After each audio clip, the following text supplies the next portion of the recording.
Welcome to the Pacific Research Institute's Next Round podcast. I'm Rowena and COO, and with me, as always, is Tim Anaya, Vice President of Marketing and Communications. So, Tim, a weird thing happened, and maybe it's unprecedented. Governor Newsom postponed his State of the State address. So, what's up with that? Well, we thought today we might be giving our listeners a preview or a review of his State of the State address, but because the election returns for his Prop 1, which, remember, that was the one statewide proposition, and that was for the big bond measure. I think it was over $6 billion bond measure on that would have funding to build more homeless facilities. Well, the governor thought that would be a slam dunk for passage, and, he'd be able to take a victory lap in his State of the State. Well, the voters had another idea, and the measure right now, as of this taping, is only about a 20,000 vote margin between yes and no. So it's really teetering on the edge of passage or defeat.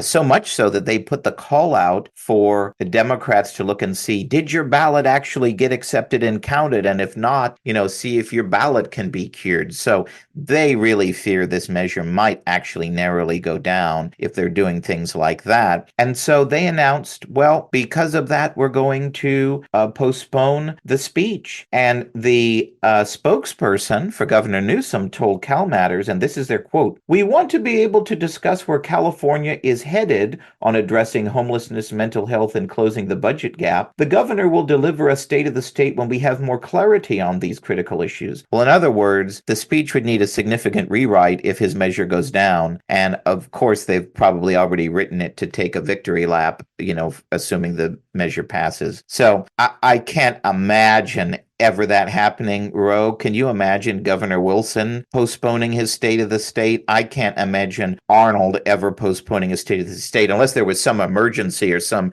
real reason why. No, I can't, Tim. And, on balance, would it be more embarrassing to cancel or postpone your State of the State address and kind of rewrite and write around Prop 1 if it hasn't been resolved yet? Seems like a no-brainer to just write around it. But I suppose that trying to take a victory lap would be big for the State of the State. I don't know. It just seems like it looks like he's a made-for-television governor. Well, and we are, battered former speechwriters, right? They don't care about the plight of the speechwriter and having to rework a speech at the last moment. And many times, and I'm sure you did this, Ro, well, you write something for several different versions of what actually happened. So, really, they should have a version for it failed, it passed, or even in between. Is there a date now? I mean, when do you think Prop 1 will get all the votes in? I have not seen a date, for the reschedule. Remember, as we've discussed before when we previewed the election, it's not election night in California anymore. It's election month.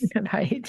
And so there are still several 100,000 votes that remain to be counted, though they've done a pretty good job. So right now there's another 287,000 votes statewide that remain to be counted. When you have a 20,000 vote margin, that means the measure could go either way. And most of Los Angeles County has been counted. There's only about 12,000 more votes in Los Angeles County. And so a lot of the remaining counties are more conservative counties. So it will be interesting to see, depending on what's left, that could really have a major role in determining if it passes or fails. So to me, it kind of shows Gavin Newsom in a nutshell. I mean, I can't imagine ever giving up or postponing that opportunity for the statewide spotlight. And a leader would come and say, we're in a moment of question. We don't know what way we're going to go. We have a plan either way. That's what a leader does. And my guess is they haven't thought through what they're going to do if the measure fails. So let's move on to the budget. As many of our listeners know, California has a whopping budget deficit, and depending on who you talk to, it ranges from close to 40 billion or even over 70 billion. So the California Senate had just proposed some of its own cuts, about 17 billion, and agreed to close the gap by using another 12 billion of the rainy day fund. So Tim, what do you think? Does this proposal have a chance? Well, first I would say they don't propose 17 billion in cuts. They propose 17 billion in solutions. And as Wayne Weingarten and I write about in our latest blog that's out on our website, pacificresearch.org, at Right by the Bay. Of that $17 billion of solutions, just 19.3% are cuts. The rest are, you could call gimmicks, right? 81% of them, right, are borrowing, fund shifts, delays, and deferrals. And yes, every budget and certainly closing any deficit has a little of that, but it really shows that if this is what you're leading with, these are the kind of gimmicks that got the state into the budget crises of the 2000s, where we had that record state budget crisis in 2008-09 that we had to address. And so that, to me, it's very interesting that they're kind of leading with this, and the reaction to it has been pretty muted. The governor put out kind of a muted statement, but Democrats in the Assembly, who usually kind of go along with what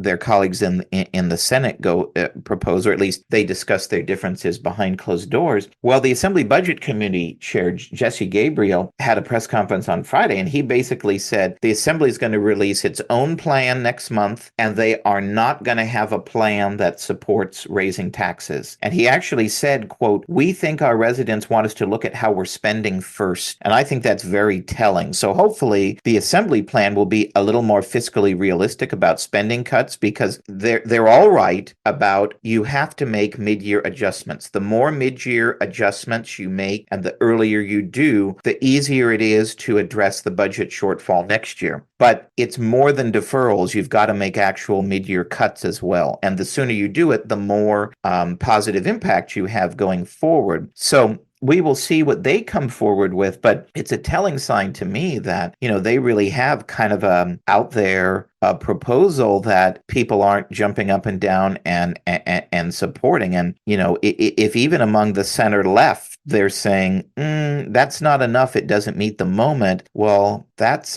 very interesting, but it also portends for, are you going to get everybody on board around budget solutions that are more cuts oriented? And we will see. So, Tim, how about introduce our next guest? So this week on our podcast, we have two terrific filmmakers, Robert Bryce and Tyson Culver, and they have a new documentary series that's called Juice. And it's a terrific look at a lot of the issues that we experience here in California and that we have covered in a lot of our work at PRI. Renewable energy mandates, the debate over nuclear power, the impact of big government green energy mandates on poor and minority communities. And they really show you can watch these online for free at juicetheseries.com, and they're like 20-30 minute little episodes, but you really see firsthand, you meet a lot of people who are experiencing these issues up close, and you really get a human face on what we and many others have been talking about, is that these big government energy mandates don't work. Government does not know best on these issues, and we need more realism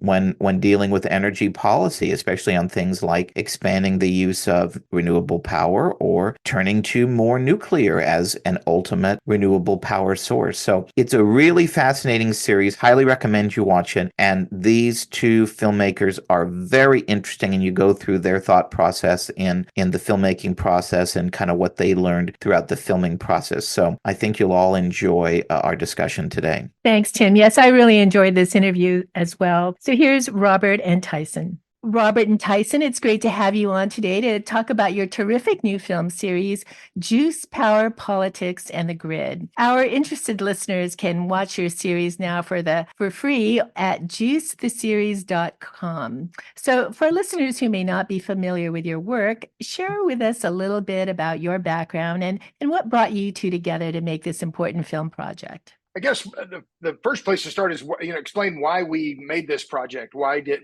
we decided to jump in and do another documentary together. And the short answer is we got blacked out in February of 2021 with Winter Storm Uri, and Tyson lost water. We didn't lose water at my house, but I lost water. power for about 48 hours. And of course, millions of other Texans did. And then after the disaster, we found out that, in fact, the entire ERCOT grid was teetering on the brink of collapse. So that had that happened, we would have had a mass mortality event. Tens of thousands, maybe hundreds of thousands of people would have died. So the more we looked at it, the more we realized, well, the grid is being fragilized. What's going on here? Why aren't more people paying attention to that? And so that was why we decided to do this project. But we've worked together now for 8 or 10 years on different things, including our first film, Juice, How Electricity Explains the World. And so this project really grew out of that one. And, again, we talked about it before we started recording. Tyson directed and produced and did a great job with all of the animation. We have original score. We had a lot of moving parts and over 30 interviews. So really proud of the project, and proud now, the news flash, over 1 million views as of today. So on YouTube. Did I mention juicetheseries.com? I hope I mentioned juicetheseries.com, because if you go to juicetheseries.com, you can watch all 5 episodes. So it's certainly a big undertaking to create a film series on energy policy and, make it in such a really interesting and watchable way as Juice is. So, and obviously you could have taken so many different avenues in pursuing this project. So was the direction that your filming took as the process went on and the stories that you ultimately told, were they planned in advance, or did things shift as you began filming and started to get the stories of the many compelling people you interview in the series? Well, the answer I would give to that would be yes.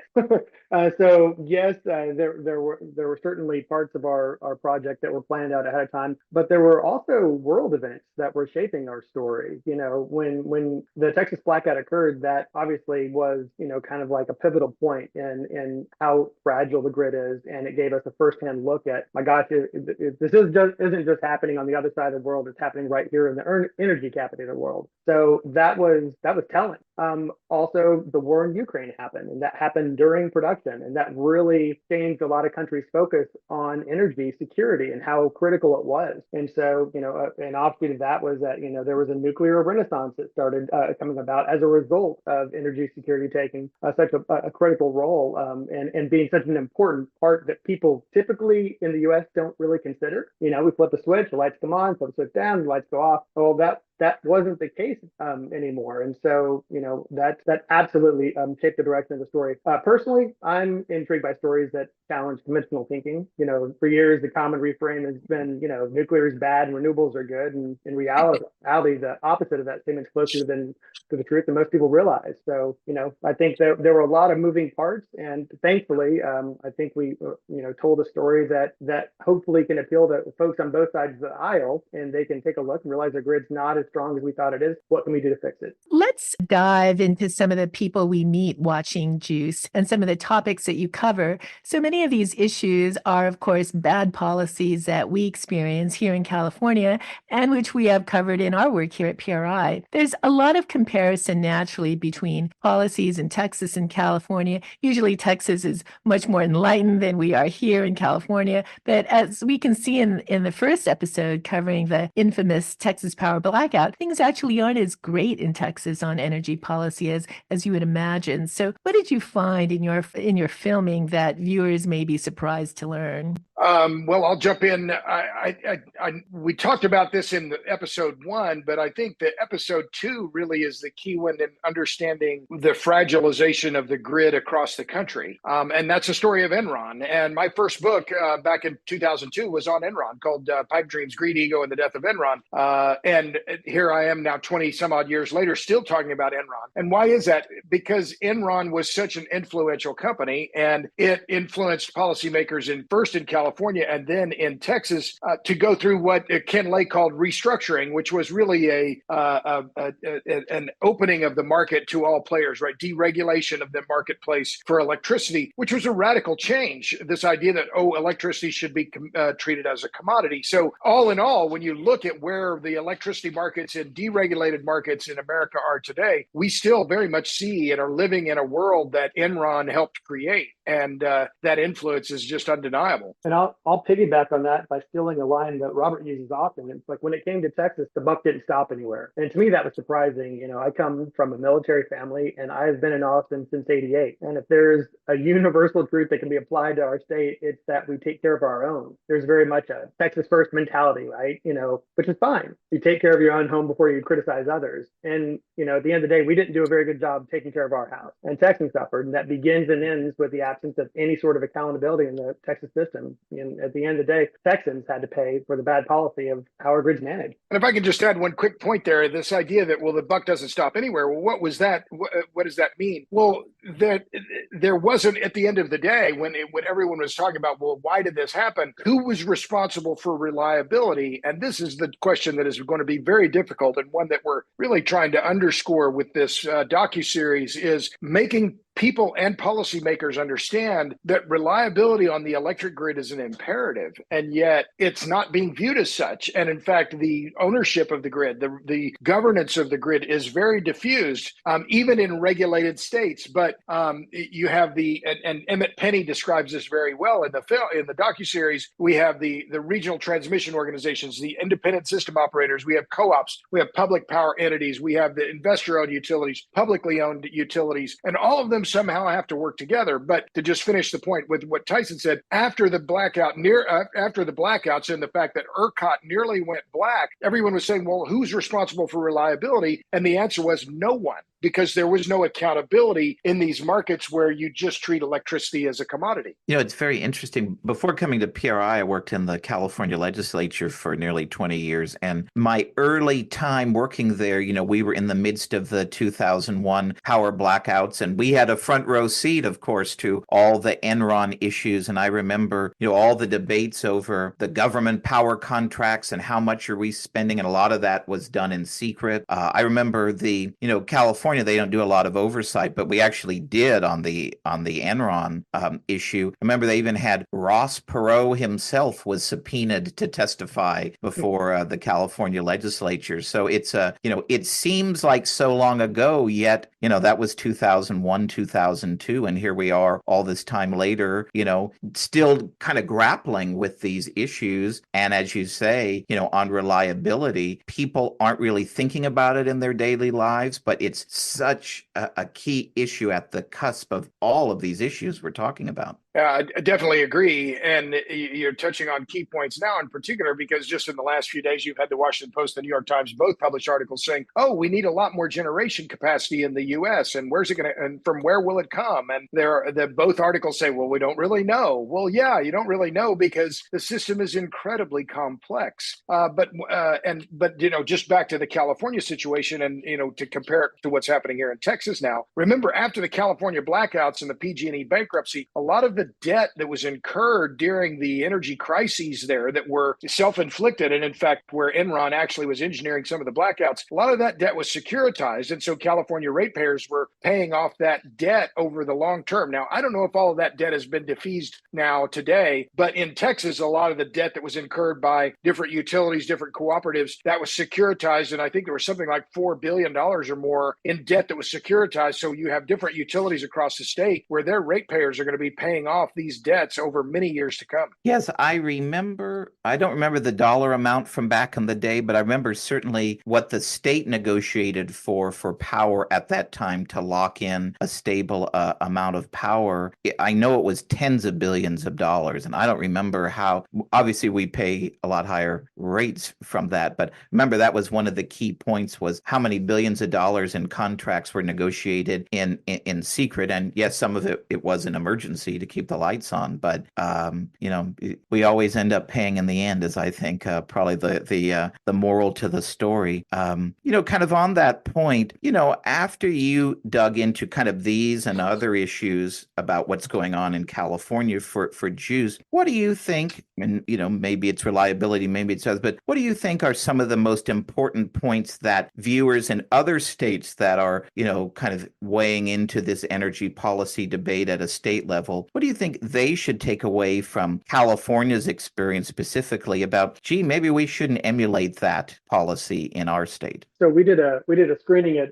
SMU a few weeks ago, and there was a question in the audience about, what are the what are the carrots and what are the sticks in this conversation? And to me, the carrots are going to be price, and the sticks are going to be blackout. And I mean, if you look at price in California, look at reliability in California, and neither one of those indicators are all that appealing, right? So I think if you're looking at how you want to structure your grid, I would look at and see whose prices are best and whose reliability is best, and think a little bit less about making changes that are oftentimes coded in conversations about being indicative of stuff that's best for the poorest among it. To take it beyond the states, I think you're having a conversation about climate change, which is often the mantra of folks that are talking about renewables. If you're talking about climate change and you aren't talking about energy poverty, then I think you're having an inauthentic conversation. Many of the arguments being made of climate change always talk about the impact it has on lower income communities and countries.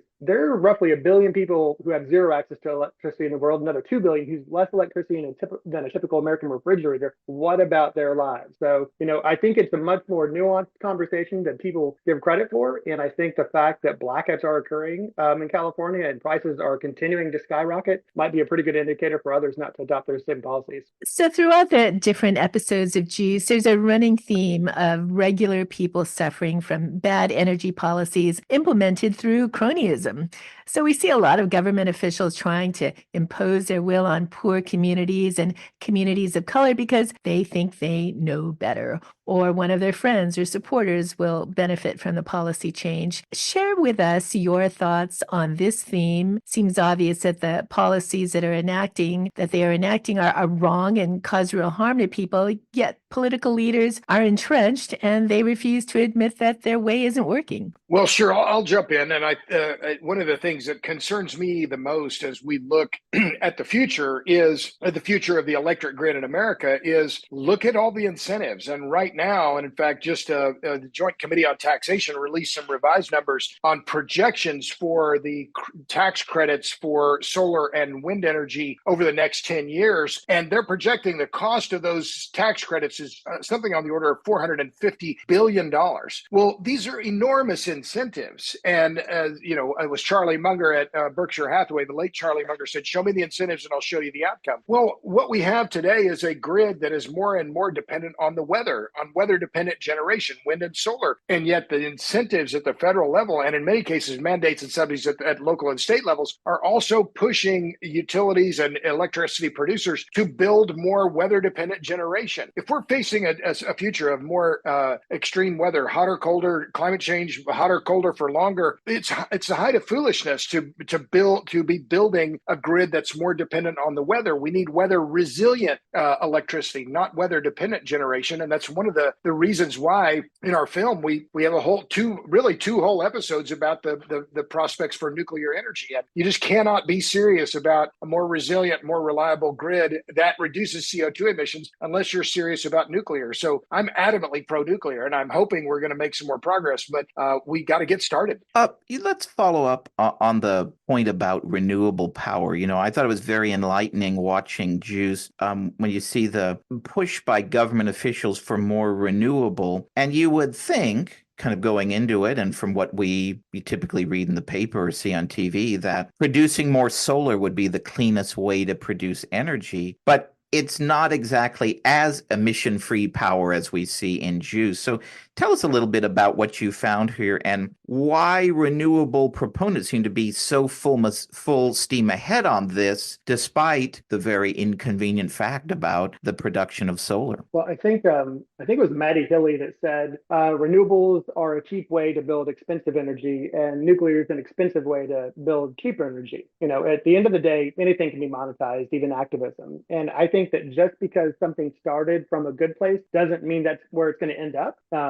A question I think a lot of us need to ask is, what if the people who sold us on renewables didn't have our best interest in mind? Now, personally, and I can speak for Robert here, we want it both ways. We want cheap energy and we want to preserve the environment. And with nuclear or a natural gas and nuclear path, we can do it. Perhaps one of the most powerful storylines in Juice involves the Osage Nation in Oklahoma. Our listeners may be a little familiar with this long story watching the recent Oscar-nominated film Killers of the Flower Moon.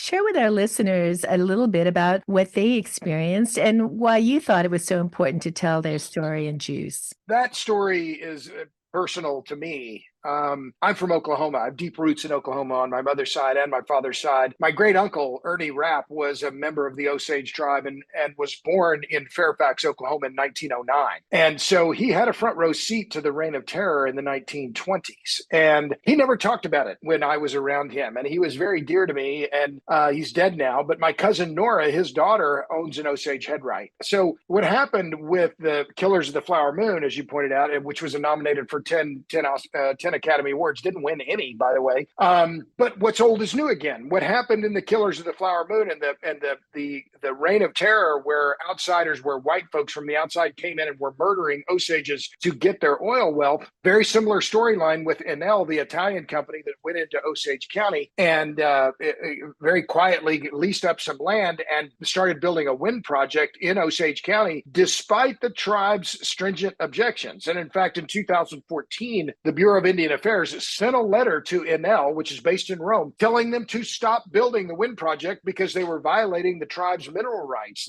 by mining rock. And instead of stopping, Enel sped up the work. So they violated the tribe's sovereignty. They disregarded the tribe's wishes. And we have 5 interviews of Osage tribal members on camera talking about their opposition to the wind project and why. And I'm biased, but it's one of my favorite episode of the 5 because it's such a human story and it has such long and deep history. And the kicker and the part that makes it new and newsworthy now is that on December 20th, a federal court judge in Tulsa sided with the Osage in the longest running legal battle over wind energy in American history and ordered Enel to take down all 84 wind turbines in Osage County, which was just a massive win for the tribe, a huge win for Indian and Native American sovereignty. And it just is a remarkable outcome. So really proud of that story, that we could tell that story. And many of the Osage tribal members that we went back to Fairfax and screened it there were just really happy to have their story told. And we were honored to be able to do it. So as we've discussed a little bit, nuclear power is obviously a major theme throughout your series. And,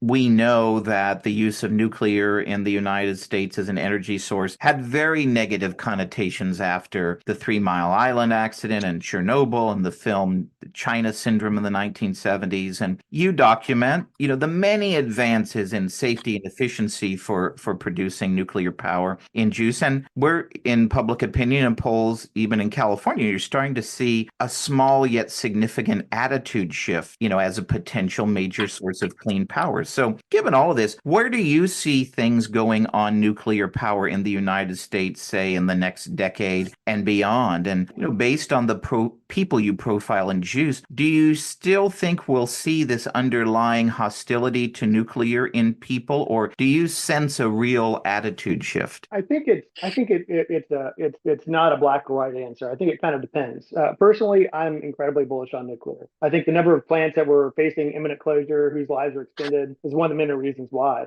Diablo Canyon, Byron and Dresden, Palisades, Pickering, both here and in Canada, Bruce Power is extending some of theirs.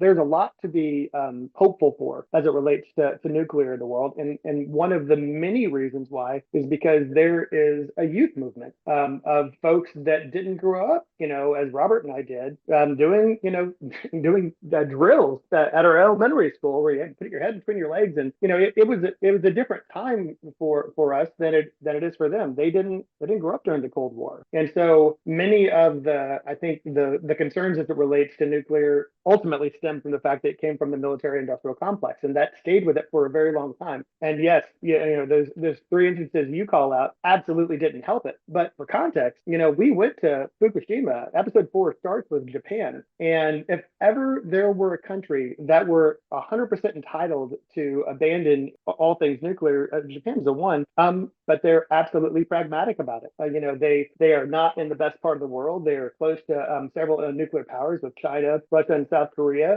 And, for them, nuclear means energy security. It means not having to depend on any of those neighbors that might not have their best interest in mind. So I think that, yes, there is a shift that is happening, not just in the US, but in the rest of the world. And I do think the conversation is starting to be much, much more pragmatic and much less idealistic. I think the problem when you get into ideologues, especially as it relates to conversation, it's almost like a religion, and that's not what we need to be thinking about when we're talking about how do we keep the lights on? How do we ensure that all of us, even the poorest among us, have opportunity, and that begins and ends with cheap, abundant, reliable power. So now that you've completed Juice and your film series is getting terrific viewership and great reviews, what do you take away from this project now that you're looking back on it? Are you feeling more hopeful for the type of energy policy changes that make sense for our country and globally? Or are you more pessimistic that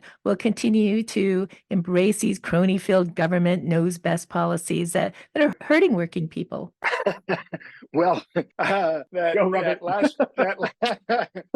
last part, I mean, let's be clear, there are a lot of financial incentives here to keep things the way they are, right? To keep these massive financial incentives, particularly under the Inflation Reduction Act, in place to incent more wind and solar, because as Emmett Penny makes in the docuseries, he makes this point about, these utilities, well, why would they keep a coal plant open if they're going to get a whole bunch of subsidies and tax credits to build more solar and wind in Minnesota? And he has this scenic, sunny Minnesota, right? And he makes it's one of the laugh lines in the series. But so am I optimistic? Yes. Am I sober? Yes. I am soberly optimistic. As Tyson explained, there is a shift in the sentiment around nuclear energy in America and around the world. There is a realization, and there is a generational change among younger people saying we are pro-nuclear because of climate change. We want to see change happen. So I'm very bullish on nuclear over the long term, but I'm also very sober in the near term about all the challenges that have to be overcome, and they are significant. But I really hope, and if I didn't mention juicetheseries.com, I hope I mentioned juicetheseries.com, because that's where you will see Juice the Series.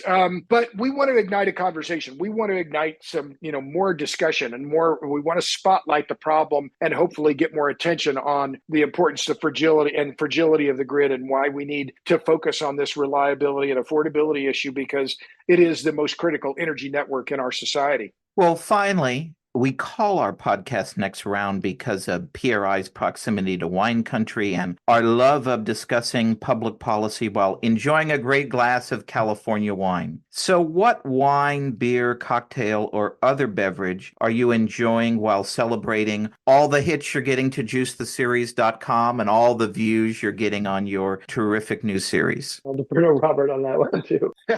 Well, I'm a beer drinker. I'm a simple guy. I like a good Pilsner. The Real Ale makes a great Hans Pils in Blanco, Texas. So that's my beverage of choice. So yeah, a good cold Hans Pils is my choice. Yeah, and I actually stopped drinking during COVID because I was having a little too much fun with the wine in the house, and decided, what, I'm going to stop as a health kick. And now it's been almost 4 years, and so I stayed off the stuff. But if I were to do it, it would probably be a red blend from the Valley. I miss that and chocolate side by side quite a bit. Thanks so much, Robert and Tyson. Thanks for having us.